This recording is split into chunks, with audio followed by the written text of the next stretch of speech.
Go team! Go team! Go team! Go team! We're Tom and Autumn. At the beginning of this year, we quit our jobs to work on our street food business full-time, and when we weren't working during the summer, planned to travel the world. We bought our tickets to India, packed up our house, and then I think we all know what happened next. With the repeated lockdown and the virus spreading across the world, we started to get the idea that we wouldn't be able to go anywhere soon, and decided to use our savings to buy a little house that needed a lot of work instead. This is our Victorian renovation story.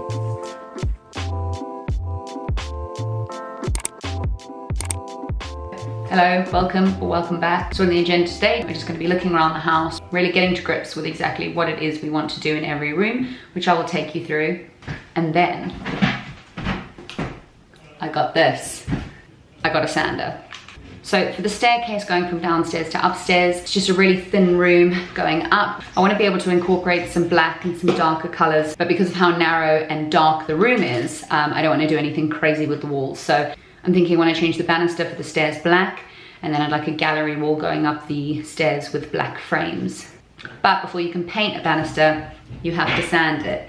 And so I learned the hard way from the wallpaper that sometimes getting some machinery makes things easier.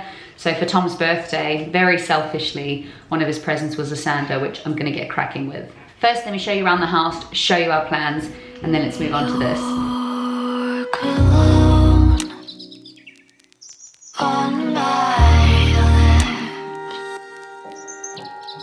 my skin adores being with yours. I'm alone, right about now.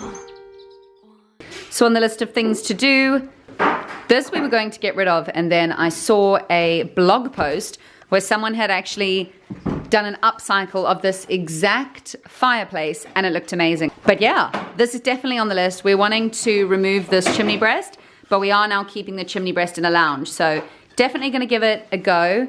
Upcycle it, make it look nice, and then move it into that chimney breast over there. Now, moving into the kitchen, we are knocking down this wall, placing a beam up here so that we can open up into this lean-to. We'll be getting a nice skylight. We'll have huge doors going onto the back garden, so it's going to be one big open space. In order to do that, we've got a boiler up here which needs to go. So we're currently thinking of moving it into the corner of the kitchen where there'll be big cupboards, or we want to move it upstairs into the bathroom because we have a very big bathroom but a pretty small kitchen, so maybe we want to maximize the space we have in here. For the rest of the kitchen, this is what the space currently looks like, but we've got big plans.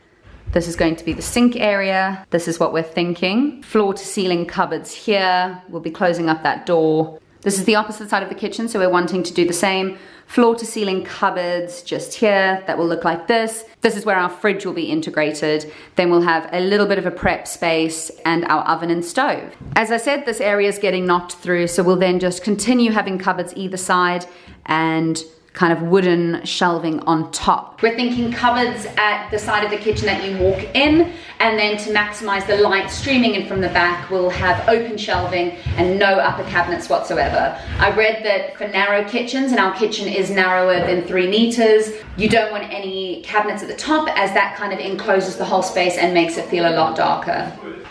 And then my dream for the back of the house. So as I said, we're going to have a roof light here, and this. To make the most of the kitchen, we want cabinetry to run all the way to the end so that we've got enough storage.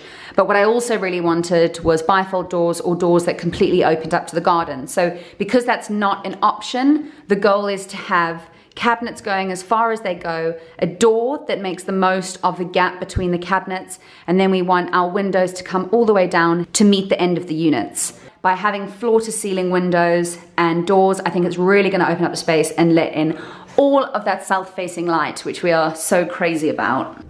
And then the bathroom, what will soon be our pride and joy. What? Nope.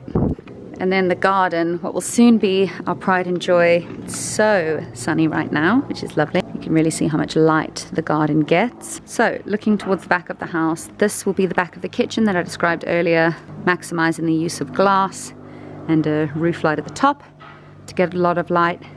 And then what I'm hoping to do is to get us walking out onto decking area Going to paint all of these fence panels black, going all the way around, and then we're going to replace our fence panels with ones like these, which are a lot nicer.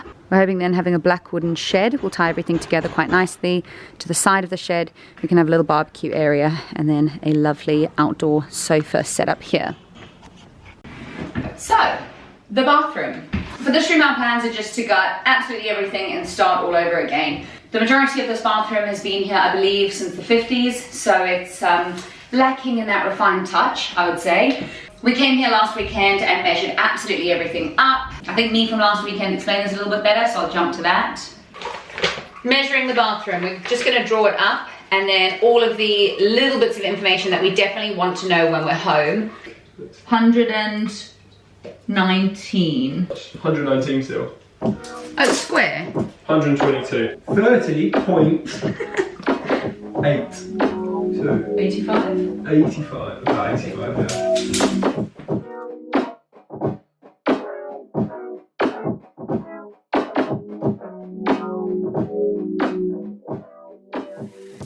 To do a 360 view of the bathroom, right now as you walk in, you are greeted with a floor-to-ceiling cupboard which has been built in. This will be going. We've then got the chimney breast, which will also be going, and then the gap in here, which is where our sink currently is. The plan is to create a floor-to-ceiling cupboard on this side, which will house our boiler, which is currently in the kitchen. Attached to the same sort of cabinetry will be our sink. We're going to have storage underneath the sink, and then to the side will be the toilet. Now, because the toilet's over there, we're not going to want the door opening straight onto the toilet, so the door will be opening out the other way, so opening this way. Here we're going to have a clawfoot tub, and in this corner over here we're going to have a shower. As you can see, next to the existing shower there's kind of a recess just here, which is perfect because it means we can build a stud wall which will house the kind of shower shelves that are super in right now. That's kind of the bathroom plan. I'll insert some pictures of the kind of finish we're thinking. I'm super stuck on tiles, but I'm currently thinking these are really, really nice. In terms of cabinetry, I'm thinking black, the same as the kitchen. In terms of bath, definitely clawfoot. I think that's just something I know I wanted from the beginning, despite not having taken a bath in years. I just feel like it'll really make the bathroom. For the shower, I love the kind of Crittall style black grid, but I'm not sure with the old style bath and the old kind of theme I'm looking to go in the bathroom. I don't know, I'm gonna look into it more. I've got a ton of different ideas and we'll just go from there. And okay, hear me out. I've just realized that this is in our kitchen we're about to rip out. Do you not think this, with these gold handles painted black, a quartz worktop, and a sink would be perfect for the bathroom? These would be sealed and there'd be a sink in here, so they wouldn't be usable, but I kind of love it. And then here's the next job. I'm gonna get this beauty sanded and painted black. So now moving on to this.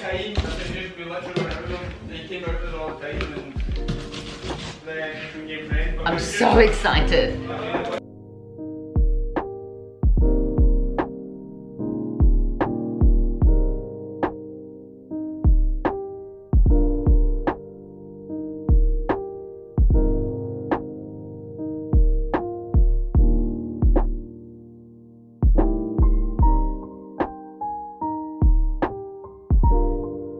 Okay, it's been a much longer time and I've got this far. I'm going to Google if there's a better way. Usually I go full steam ahead, and then when I look it up, there's a much easier way of doing things.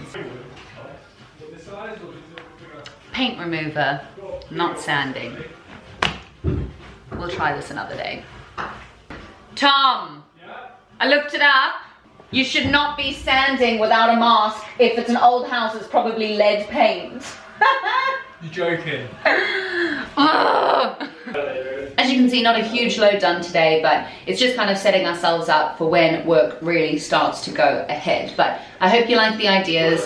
I hope you like getting a glimpse into what we spend our weekends doing. As always, if you enjoyed, please like and comment. It really helps YouTube promote the channel, and please do subscribe if you'd like to see more. We're now going to spend the evening eating a curry, enjoying ourselves, and we crack on again next weekend. See you in the next one. By the way, this is the world's tastiest drink.